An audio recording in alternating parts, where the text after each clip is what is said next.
The cantina on Crossroads Station buzzed with the usual mix of alien voices and strange music. Smoke from a dozen different worlds drifted through the air, creating odd colors in the dim lighting, the far corner away from the main crowd. Two figures sat at a small table. One was tall and thin, with blue skin and 3 eyes. The other was shorter, with gray scales covering her body. Commander HFY picked up his drink with a shaking hand. The liquid inside glowed green, but he barely touched it to his lips. His military uniform, once bright purple with gold trim, now looked old and worn. Burn marks from energy weapons dotted the fabric. His 3 eyes kept looking around the room, as if he expected trouble to walk through the door at any moment. Across from him sat Veltara, a news reporter from the Galactic Information Network. Her recording device sat between them on the table, its small red light showing it was working. She had been trying to get this interview for months. Few survivors from the Terran conflict would talk about what happened. Most refused to even mention the war. "You know why I wanted to meet here, Zex?" I said quietly. His voice sounded rough, like he had been screaming for hours. "This place is neutral. Oh, no military from any world comes here, and no one will hear what I tell you." Veltara nodded.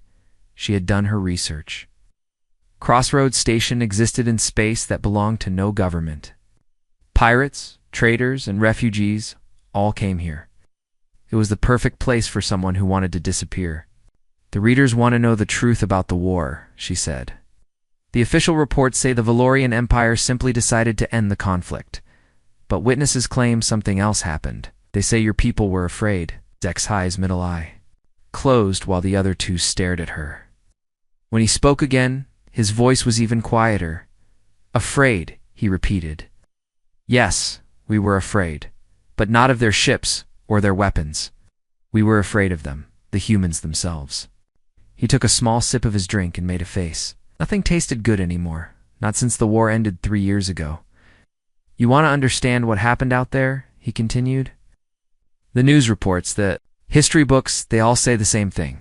The Great Valorian Empire fought a small human colony and decided the cost was too high. They make it sound like a business decision." Veltara leaned forward. "But it wasn't." "No," HFY said, shaking his head. "It was survival. Our survival. We stopped fighting because we realized that if we continued, there would be nothing left of us.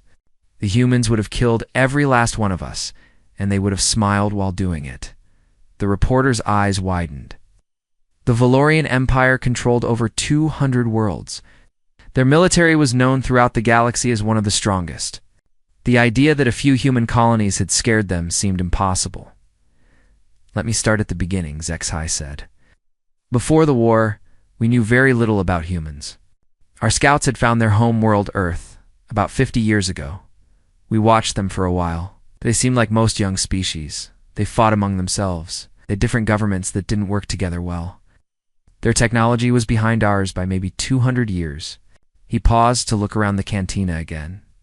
A group of Kethmori traders were laughing loudly at the bar. Their forearms gestured wildly as they told stories. Once, HFY would have found their joy annoying.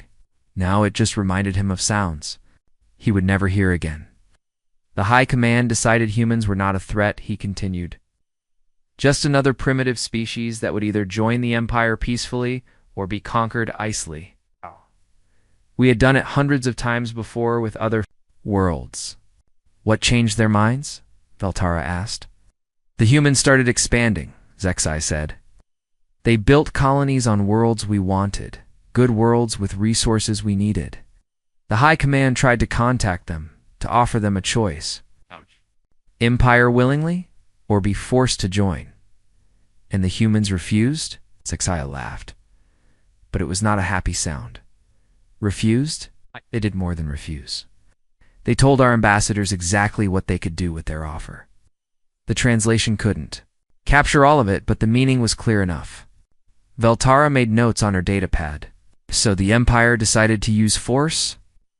"The decision was made at the highest levels," HFY said. "Emperor Velkoth himself signed the order. We would take the human worlds by force. It was supposed to be simple, a show of strength. Maybe destroy one colony to make the others surrender. The old soldier's hands trembled as he reached for his drink again. This time he took a larger sip, though it clearly didn't taste any better. "I was a young officer then," he said, full of pride in the Empire, ready to serve. Admiral Kethford chose me to be part of his planning staff for the operation. He called it the Human Pacification Campaign.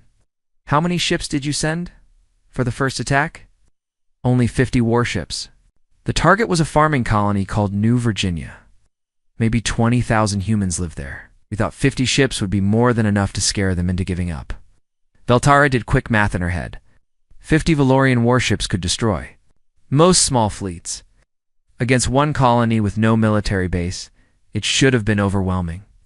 "The plan was simple," Zexai continued. "We would arrive in their system, demand surrender, and when they gave up, we would land troops to take control. Then we would move to the next colony. We expected the whole campaign to take maybe 3 months. What went wrong?" Zexai's 3 eyes all focused on her. For a moment, she thought she saw something like terror in his expression. "Everything," he said. "Everything went wrong from the very first day. The cantina around them seemed to grow quieter, though the noise level hadn't actually changed. Other customers continued their conversations, but somehow the air felt heavier. We dropped out of hyperspace right on schedule," Zexai said. "Beautiful formation, 50 ships in perfect lines." Admiral Kethfer was proud. He ordered communications to contact the colony and demand their surrender. "And they refused?"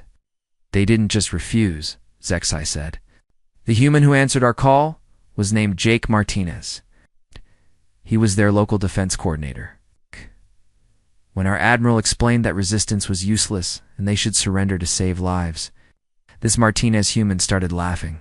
The old soldier shuddered at the memory. Then he said something that still gives me nightmares. He said, 'You boys picked the wrong rock to land on. We've been waiting for someone like you to show up. Waiting. They were waiting for us.'" Veltara looked confused. "Waiting? But how could they know you were coming?" "That's what we thought at first," Zexai said. "We learned later that humans always expect trouble. They prepare for wars that might never happen. They make plans for enemies they've never seen. This Martinez, he had been getting his people ready for an attack for years, so they had military defenses." "That's just it," Zexai said, his voice dropping to almost a whisper. "They had no military base, no warships, no orbital platforms. But somehow, they were ready to fight 50 of our best ships." The reporter waited for him to continue, but Zexai seemed lost in his memories. When he spoke again, his voice was distant. "The first sign something was wrong came when our scanners couldn't find their military installations. We knew they had to have some kind of defense, but we couldn't see anything. Then Martinez sent us another message. What did he say? Said, 'Come on down, boys. Dinner's ready.'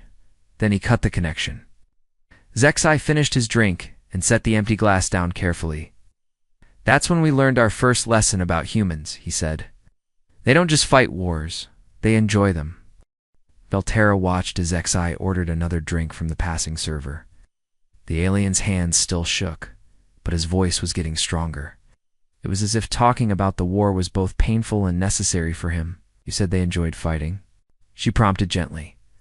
"What happened after Martinez sent that message?" Sci's middle eye closed while the other two stared at the table. "Admiral Kethford decided to make an example of them. He ordered a demonstration of our power. One orbital bombardment on an empty area near their main city, just to show them what we could do. Did it work?" "The energy beam hit exactly where we aimed it," Zexai said. "Perfect shot that created a crater half a mile wide. We waited for their surrender message. Instead, Martinez contacted us again." The old soldier's voice dropped to a whisper. "He thanked us for the target practice. Said his people needed to see what our weapons could do so they could plan better. Then he asked if we had anything stronger." Veltara's writing stylus stopped moving. "He asked for a stronger attack. That's when we should have left," Zexai said. "Any sane species would have been terrified by that bombardment." But Martinez sounded excited, like we had given him a gift. The cantina's background noise seemed to fade as Zexai continued his story. Other patrons went about their business, but the reporter felt like she and the veteran were alone in their own bubble of terrible memories. Admiral Kethfer was angry, Zexai said. He had expected quick surrender, not jokes and requests for bigger guns. He ordered the fleet to prepare for ground assault. We would land troops and take the colony by force. How many soldiers did you send down? 10,000 of our best troops, Zexai replied. Elite shock units with full armor and air support. The humans had maybe 500 people who could fight. Farmers, mechanics, shopkeepers, people who had never seen real combat. Valterra did the math. 20-to-1 odds in favor of the Valorians. It should have been a massacre. The landing went perfectly, Zexa continued. Our ships set down in the main valley near their largest settlement. No resistance. No enemy fire.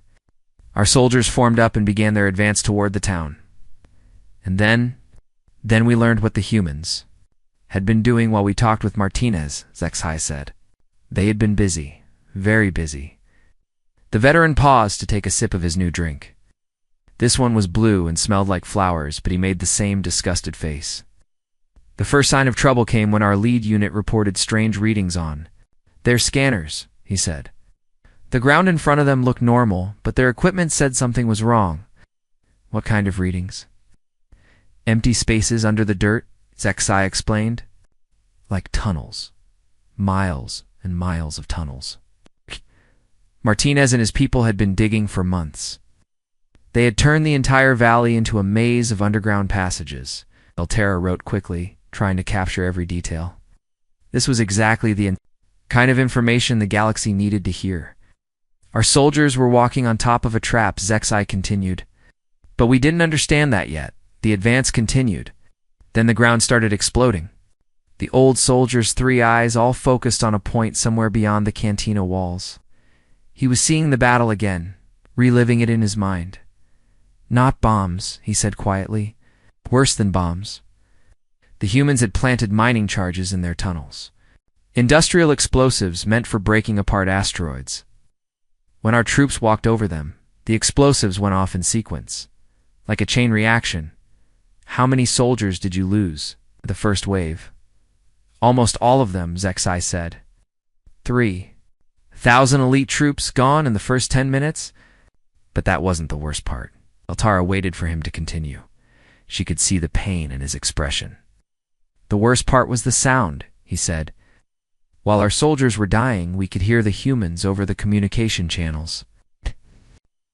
Were cheering, laughing, making jokes about how our troops looked when they fell into the holes. The reporter felt a chill run down her spine. They were listening to your communications? Oh yes, Zexai nodded. Martinez had somehow broken our security codes. They could hear everything we said. Every order, every status report, every call for help, and they used it against us. How? They started talking back. Zexai explained. Right in the middle of our military channels, our officers would give orders, and human voices would interrupt with suggestions. Helpful suggestions about how to kill us more efficiently. Valterra's hand had stopped writing. She stared at the alien veteran, trying to process what she was hearing. There was one human voice in particular, Zexai continued. A female. Called herself Betty. She had this sweet, grandmotherly voice. She would break into our channels and give cooking advice. Recipes for how to prepare alien meat, Zexai said. She described in detail how she would season Valorian soldiers and what temperature to cook us at. All in this cheerful, friendly tone like she was talking to her neighbors. The old soldier's drink sat untouched as he continued the story. Admiral Kethver ordered a retreat to the landing zone, he said. But the humans had prepared for that. 2. While our troops were trying to get back to the ships, they started taking casualties from all directions. Snipers. The humans had set up what they called hunting parties. Small groups of 2 or 3 people with weapons they had made themselves, not military weapons. Hunting rifles, farming tools, kitchen knives. Valterra looked confused. But your soldiers had advanced armor and energy weapons. Ow! Could primitive weapons hurt them? The humans didn't fight fair, Zexai explained. They didn't line up and shoot at us like proper soldiers. They hid. They used traps. They attacked from behind and ran away before we could fight back. Guerrilla warfare, Veltara said. If that's what you want to call it, Zexai replied. We called it terror. Our soldiers were trained to fight other soldiers. They didn't know how to fight ghosts. The veteran's voice grew quieter as he continued. There was one group led by a human named Pete. He was an old man who fixed farm equipment before the war. He and his friends would wait until our patrols passed by, then attack from underground. They would pop up through hidden doors, kill 2 or 3 soldiers, and disappear again. How long did this go on? Days, Zexa said. What should have been a quick victory turned into a nightmare. Our troops were dying one by one. The survivors were afraid to move. Some of them started shooting at shadows. The cantina around them continued its normal rhythm. But Veltora felt like she was listening to something from another universe. The idea of farmers and mechanics defeating elite alien soldiers seemed impossible. The breaking point came on the 3rd day, Zexai said. Martinez contacted Admiral Kethfer directly, not through official channels. He somehow reached the Admiral's personal communication device. What did he say? He invited him to dinner, Zexi replied. Said the whole colony was having a celebration that night. A victory party. He told the Admiral that our soldiers were welcome to join them, as prisoners. As the main course, Zexi said, Martinez explained that they had been collecting the bodies of our dead soldiers. He described how they planned to prepare them for the victory feast. He gave details about which parts of Valorian anatomy tasted best. Veltara's writing stylus slipped from her fingers. They were going to eat your soldiers, that's what they said. Zexai nodded. Whether it was true or not didn't matter. Idea was enough. Our troops had been fighting an enemy that wanted to kill them. Now they were fighting an enemy that wanted to eat them. The old soldier finished his drink in one gulp, grimacing at the taste. That night, Admiral Kethfer ordered a full retreat, he said. All remaining troops back to the ships. Emergency departure from the system. Human pacification campaign was over before it really began, and that was the end. Zexai's 3 eyes all looked at her with something like pity. It was just the beginning, he said. We had no idea what we had started. Zexai ordered a 3rd drink, this one clear like water, but with a strange smell that made Veltara's nose wrinkle. The cantina was getting busier as the station's night cycle approached. More aliens filled the tables, their conversations growing louder. But the corner where the 2 sat remained quiet, as if other patrons could sense the dark nature of their discussion. You said that was just the beginning, Veltara prompted. What happened after New Virginia? The old soldier's hands had stopped, shaking, but his voice remained hollow. The news of our defeat spread quickly, not through official channels, but through the networks that soldiers used to talk to each other. By the time Admiral Kethfer's fleet returned to base, everyone knew what had happened. How did the High Command react? At first, they didn't believe it, Zexai said. 50 warships defeated by farmers, elite troops killed by kitchen knives. The reports sounded like fiction. Emperor Velkoth himself demanded to see the evidence. Veltara leaned forward. What evidence? The recording, Zexai replied. Every soldier's armor has cameras. Every ship records all communications. The High Command watched hours of footage showing our troops being hunted through tunnels by humans with homemade weapons. The veteran paused to sip his drink. His 3 eyes seemed to be looking at something far away. The worst part was the audio, he continued. They listened to the humans talking to each other during the battles, not military communications. Casual conversation. It's like they were discussing the weather while they killed our soldiers. What did they say? I remember one recording, Zexai said. A human female was explaining to another human how to properly aim at Valorian neck joints. She spoke like a teacher showing a student how to do mathematics. Very calm, very helpful. Meanwhile, our soldiers were screaming for help in the background. Veltara wrote frantically, trying to capture the alien's exact words. This was the kind of detail that would make her story unforgettable. The High Command decided the defeat was a fluke, Zexai continued. One colony had been prepared for attack. The other human settlements would be different. They authorized a much larger operation. How much larger? 500 ships, Zexai said. 10 times the original force. They brought in allies, too. The Kethmori Confederacy provided 300 of their best warships. The Hexarch Collective sent 200 more. It was the largest military operation in Valorian history. The reporter's eyes widened. Over 1,000 ships to attack human colonies. It was the kind of force that could conquer entire star systems. Target was a cluster of 5 human worlds, Xi explained. Mining colonies mostly, with a few agricultural settlements. Intelligence said the total human population was less than 2 million. We had enough firepower to destroy planets. Who commanded this fleet? Grand Admiral Zethkal, Xi replied, the Emperor's own brother. He was known for quick, decisive victories. No negotiations, no mercy. He planned to destroy one human world completely as an example to the others.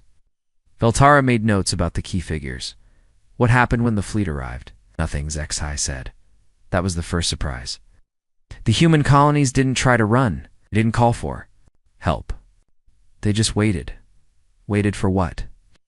For us to make the first move, Xi explained. Grand Admiral Zethkal sent surrender demands to all 5 worlds. The humans responded within hours. Not with surrender, but with something else.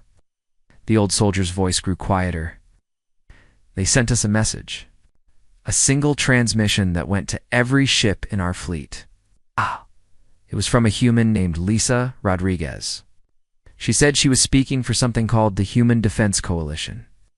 What kind of message? A warning, Xi said. She told us that the humans had been watching our response to New Virginia. They had learned from Jake Martinez's experience. Now they were ready for a real fight. Veltara looked up from her notes. Ready how? Rodriguez explained that the human colonies were no longer separate settlements, Xi said. They had unified. Shared resources, shared information, shared weapons. Every human world was now part of a single military network. The veterans? Middle eye closed, while the other 2 continued staring at the table. She also told us about their new commanders, he continued. People who had studied our tactics and found ways to beat them. There was Ben Murphy, who had turned asteroid mining equipment into weapons platforms. Amy Foster, who commanded fast attack ships that could appear and disappear like ghosts. Sam Parker, who had built fortress networks in the asteroid belts. All humans. All humans, Xi confirmed. But the most dangerous one was a man named Ryan Hughes. Rodriguez said he specialized in close combat, ship-to-ship fighting. He trained humans to board our vessels and fight us in our own corridors. Veltara felt another chill. They planned to attack your ships directly? That's exactly what they did, Xi said. Grand Admiral Zethkal ordered the fleet to surround the human worlds and begin bombardment. But the humans had prepared a surprise. What kind of surprise? Mines, Xi said simply. Thousands of them, hidden throughout the entire star system. Not just around the planets, but along all the major shipping routes. The humans had been placing them for months. The reporter wrote quickly. How many ships did you lose? 50 in the first hour, Xi replied. But that wasn't the worst part. The worst part was what happened after the mines exploded. What happened? The humans came out of hiding, Xi said. Small ships, maybe a dozen crew each. Moved through the confusion and started attacking our damaged vessels. Not trying to destroy them, trying to board them. The veteran's hands started shaking again. That's when we met Ryan Hughes and his people. They called themselves Marines. Warriors who specialized in fighting inside starships. How did they get aboard? They cut holes in our hulls, Xi explained. Used tools designed for mining. To break through our armor. Then they came inside wearing strange suits that let them breathe in space. They carried weapons that shot metal pieces very fast. Veltara looked confused. Metal pieces? Bullets, Xi said. Primitive projectile weapons. Our energy shields were designed to stop laser beams and plasma bolts. The bullets went right through them. The old soldier took another sip of his drink. Hughes and his Marines moved through our ships like they belonged there. They knew exactly where to go, what systems to target, how to disable our weapons without destroying the ship. How did they know so much about your ships? They'd been studying us, Xi said. Every piece of wreckage from New Virginia. Every bit of equipment we left behind. The humans had taken it apart and learned how it worked. They knew our ships better than some of our own crew members. The cantina around them was now fully crowded. Aliens of a dozen different species sat at nearby tables, drinking and laughing. But Veltara only had attention for the broken veteran across from her. The boarding actions were unlike anything we had ever experienced, Zexai continued. Our soldiers were trained to fight in formations with support from their officers. But the humans split them up, forced them to fight alone in dark corridors. How many ships did they capture? In the first day, 20, Zexa said. Hughes wasn't trying to capture ships. He was trying to capture crew members, prisoners. Information, Zexai corrected. The humans had learned that live prisoners were more useful than dead enemies. They started taking our people alive and making them talk. Veltara's writing stylist paused. Making them talk? They were very good at it, Zexai said quietly. They didn't torture people. They didn't need to. They just talked to them, asked questions, made them feel safe. Before our soldiers knew what was happening, they were telling the humans everything. The veteran's three eyes all closed for a moment. I was captured on the second day, he said. My ship was boarded by a team led by a human female named Kate Wilson. She was small, maybe half my size. But she moved through our ship like she had built it herself. What happened when they captured you? Wilson sat me down in our own conference room, Zexai said. She offered me food and water, asked if I was hurt. She was very polite, very friendly. Then she started asking questions about our fleet formations, our communication codes, our supply routes. Did you tell her? I tried not to, Zexai replied. But she was patient. She kept talking, kept asking. After a few hours, I found myself answering her questions without meaning to.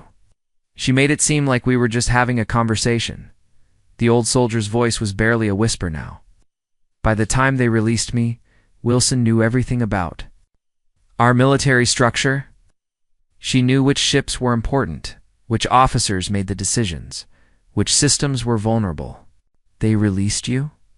They put me in a shuttle and sent me back to the fleet, Zexai said, with a message for Grand Admiral Zethkal. Wilson told me to tell him that the humans were just getting started, that this was their idea of a friendly greeting. Veltara looked up from her notes. What did the Grand Admiral do?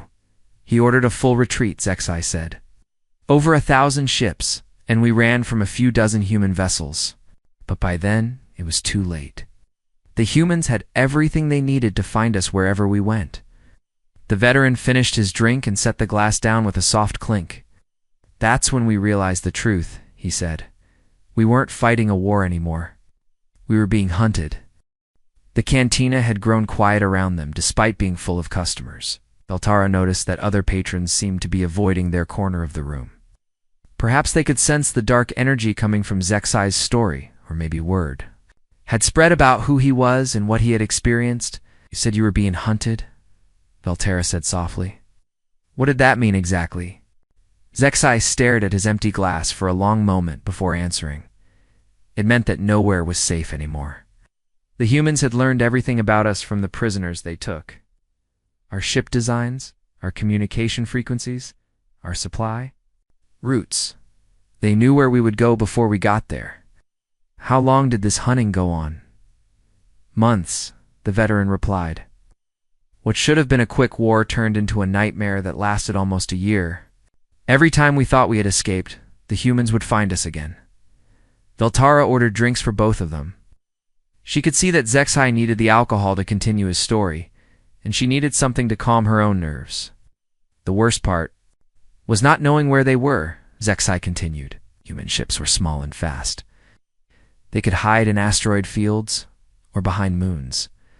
Our sensors couldn't track them reliably. They would appear, attack, and vanish before we could respond. What kind of attacks? Hit and run, Zexai explained.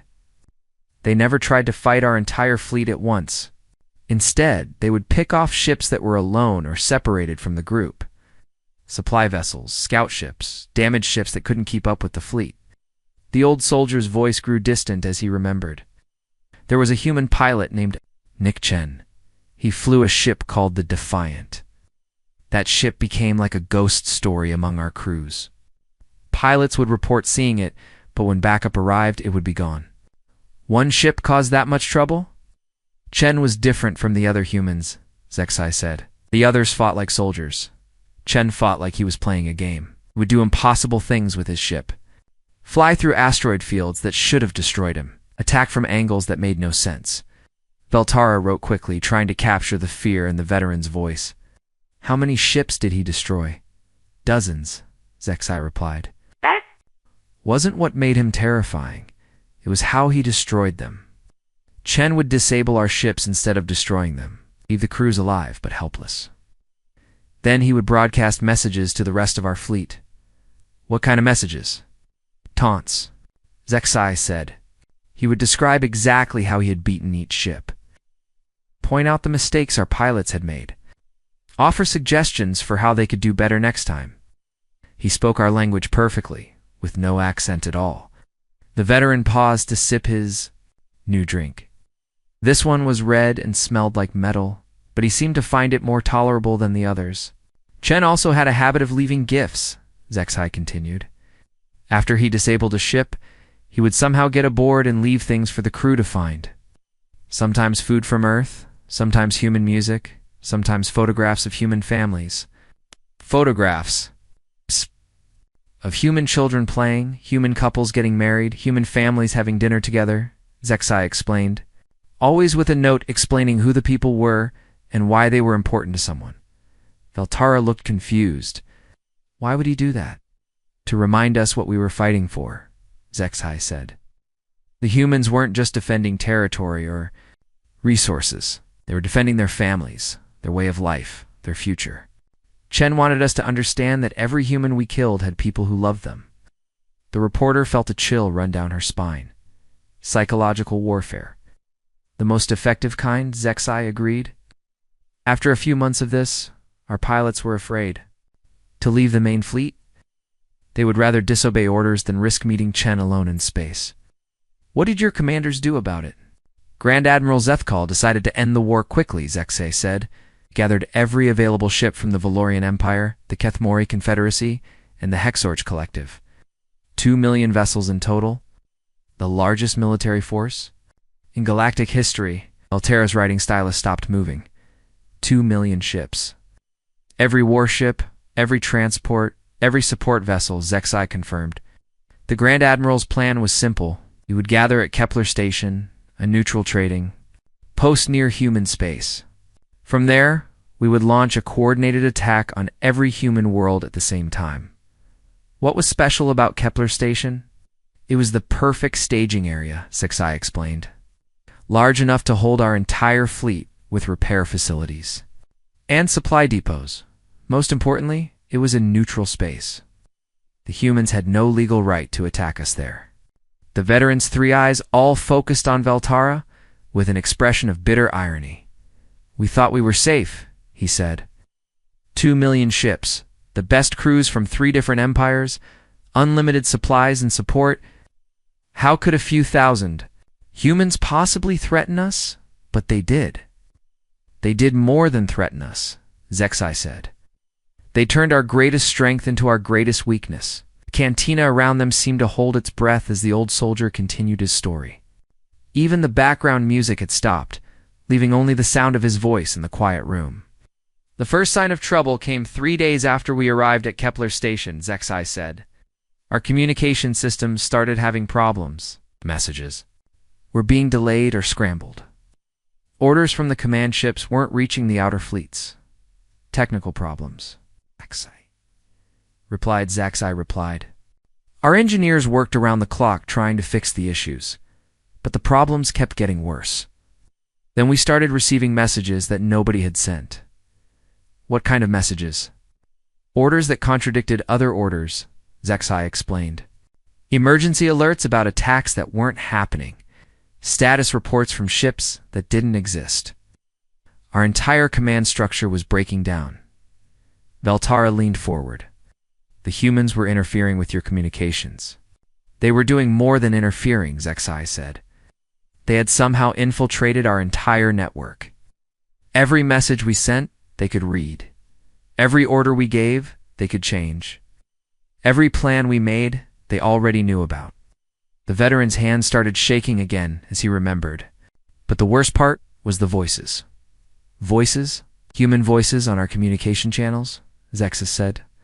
They would break into our military frequencies and start talking. Not threats or demands, just normal conversation. They talked about their families, their homes, their dreams for the future. During military operations, right in the middle of battle preparations, Zexai confirmed, our officers would be coordinating attack plans and suddenly a human voice would interrupt. A woman talking about her daughter's birthday party, an old man describing his garden, a young person excited about starting college.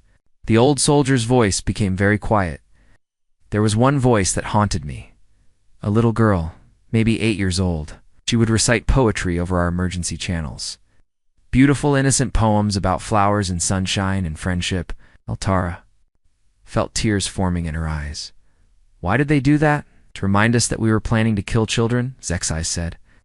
Every human voice we heard represented someone who would die if our attack succeeded. The humans made sure we knew exactly who we were going to murder. How did your people react? Many of them couldn't handle it, Zexai replied. Soldiers who had fought in dozens of wars suddenly couldn't function. They would break down crying. When they heard the human voices, some of them refused to follow orders. The veteran finished his drink and stared at the empty glass. Grand Admiral Zethkal tried to solve the problem by switching to backup communication systems. But the humans had infiltrated those too. Every frequency we used, every code we tried, they were already there waiting for us. What was the breaking point? The children's choir, Zexai said, his voice barely audible. On the day we were supposed to launch our final attack, the humans broadcast something special. A choir of human children singing a lullaby. It went out on every communication channel at the same time. What did the song say? It was about going home, Zexai whispered. About mothers waiting for their children to come back safely. About the warmth of family and the comfort of familiar places. It was the most beautiful and terrible thing I had ever heard. The cantina was completely silent now. Other patrons had stopped their conversations and were listening to the old soldier's story, though they pretended not to be. When the song ended, Zexai continued. Grand Admiral Zethkal gave the order to retreat. 2 million ships, the most powerful military force in history, and we ran away because we couldn't bear to hurt the people who were singing to us. That was the end of the war. That was the end of everything, Zexai said. We learned later that the entire broadcast was a trap. While we were listening to the children sing, human ships had surrounded Kepler Station. If we had tried to fight, they would have destroyed us all. The veteran looked up at Veltara with eyes full of ancient pain. The humans had won the war without firing a single shot. They had turned our own hearts against us. The cantina had grown completely quiet during Zexai's story. Other patrons sat at their tables pretending to drink or eat, but Veltara could see they were all listening. Word had spread somehow that the old Valorian veteran was finally telling his story about the war with the humans. You said the humans had won without firing a shot, Veltara said carefully. What happened after the retreat from Kepler Station? Zexai looked around the room and noticed the attention they were getting. Instead of being bothered by it, he seemed to grow stronger, as if telling his story to a larger audience was exactly what he needed. The retreat was chaos, he said, his voice now loud enough for nearby tables to hear. 2 million ships trying to leave the same area at the same time. No coordination, no plan. Just panic and the desperate need to get away from those voices. Were there casualties during the retreat? Hundreds of ships were lost to collisions, Zexai replied. Crews were so scared and confused that they forgot basic safety procedures. Some ships jumped to hyperspace without checking their navigation. They were never seen again. Veltara continued writing, but she was also aware that her story had become a public event. Aliens from a dozen different species were now openly listening to the veteran's account. Grand Admiral Zethkal tried to maintain order.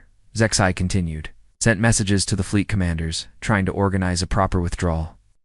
But the human voices were still on our communication channels. Every time someone tried to give orders, a human would interrupt with more stories about their families. How long did the retreat take? 3 days, Zexai said. 3 days of confusion and fear.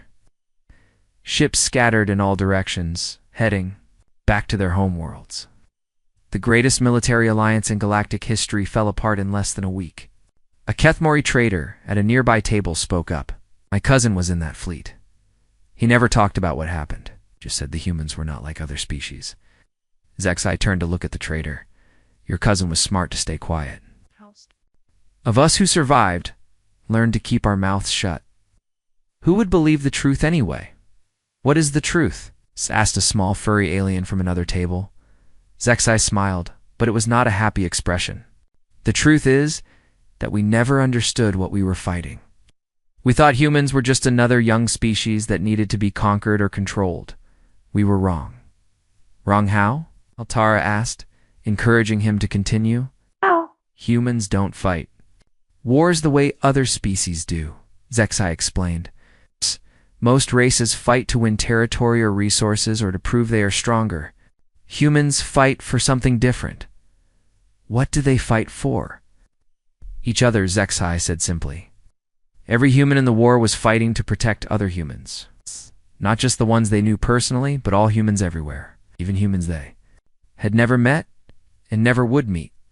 An elderly Hexarch at the bar turned around to face them. That's impossible. No species cares that much about strangers. You're thinking like a normal species, Zexai replied. Humans aren't normal. When one human community was attacked, every other human community treated it as an attack on themselves.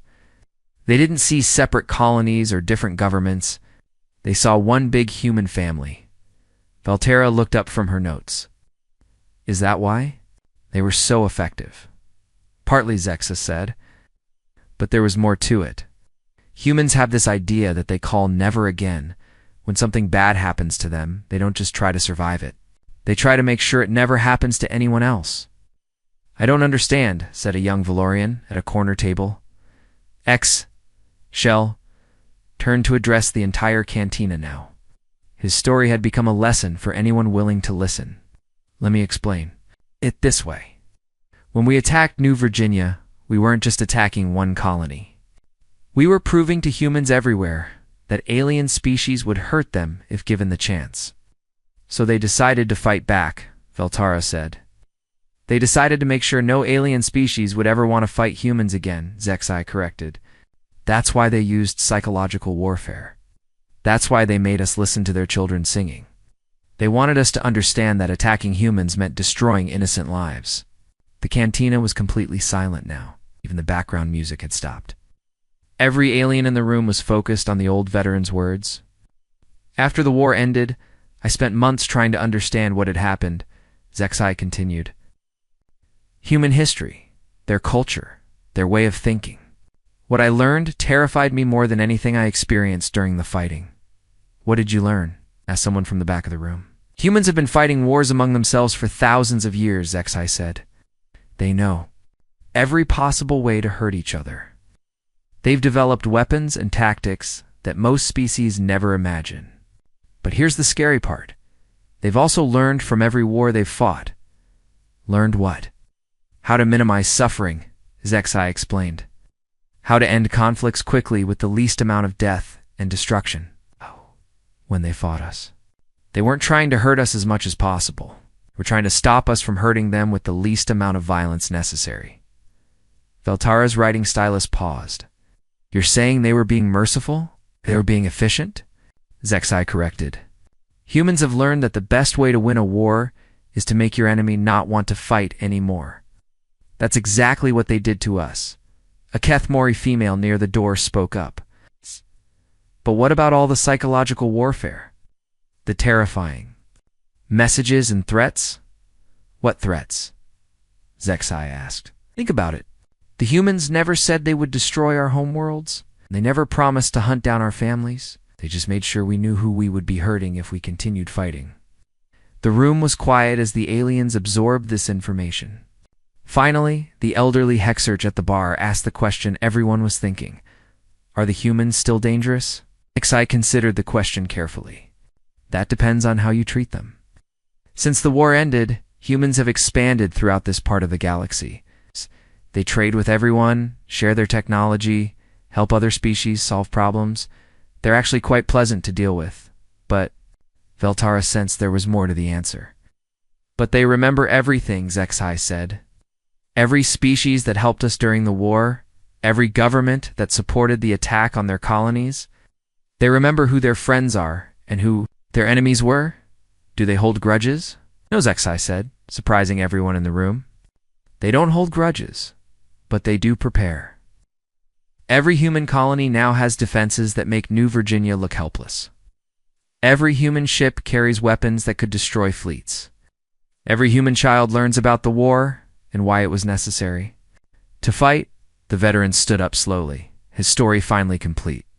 The humans learned that other species will attack them if they seem weak, so they made sure never to seem weak again. What about you? Veltara asked. What did you do after the war? I came here, HFY said, to a neutral station where no government can find me. I've spent the last 3 years trying to forget what I learned about humans, but I can't forget. None of us can. What can't you forget? HFY looked around the cantina one last time. Every alien in the room was waiting for his answer. Humans are not like us, he said quietly. When most species face extinction, they panic or surrender or ask for mercy. Humans do something different. They adapt. They become whatever they need to become to survive. And that scares you? It should scare everyone, HFY replied, because we learned during the war that there is no limit to what humans can become. If you push them hard enough, if you threaten what they care about, they will turn into something you can't defeat. Old Soldier moved toward the door, but stopped to deliver one final warning. My advice to every species in this galaxy is simple, he said. Be friends with the humans. Trade with them. Learn from them. Help them when they need it. Because the alternative is to face them as enemies. And you don't want that? No one should want that, HFY said. Because humans have learned something that no other species understands. They've learned that the only way to ensure peace is to be so terrifying in war that no one wants to fight them. He paused at the door and looked back at the room full of silent aliens. Humans call it peace through strength, he said. But those of us who fought them know the truth. It's not about strength. It's about making your enemies understand that fighting you will cost them more than they can afford. To lose? And that's what they did to you? That's what they did to the entire galaxy, HFY said. We started a war to conquer a few human colonies. We ended up teaching every species in known space why humans should be left alone. The veteran stepped through the door and disappeared into the station's corridors, leaving behind a cantina full of thoughtful aliens. His story was over, but its message would spread throughout the galaxy. Everyone now understood why experienced soldiers spoke of humans in whispers. Why veteran officers changed the subject when asked about the Terran conflict, and why no government had ever again authorized military action against human colonies. Veltara sat alone at her table, staring at her notes. She had enough material for 12 articles, but she also understood that some truths were too dangerous to publish. The galaxy didn't need to know all the details about human capabilities.